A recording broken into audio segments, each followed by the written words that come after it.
Welcome to this tutorial on how to crochet the quintuple treble crochet stitch. It's one of the tall crochet stitches and easily adds height to any crochet project.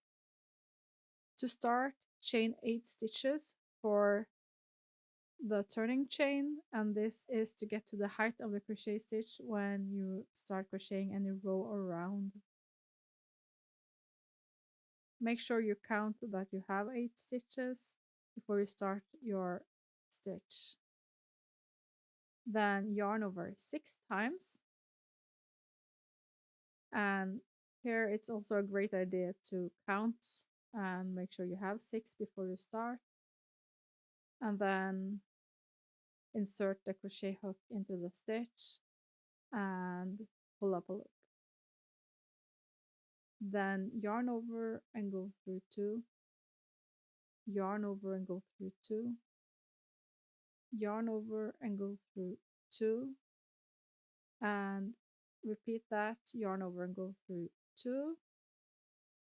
Yarn over and go through 2.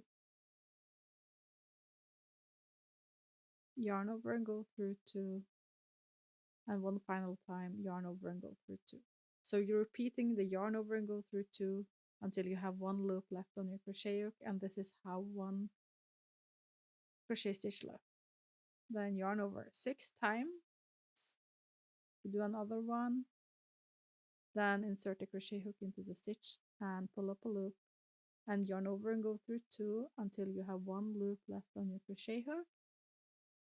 And this is what's adding the height to the crochet stitch and making it really tall.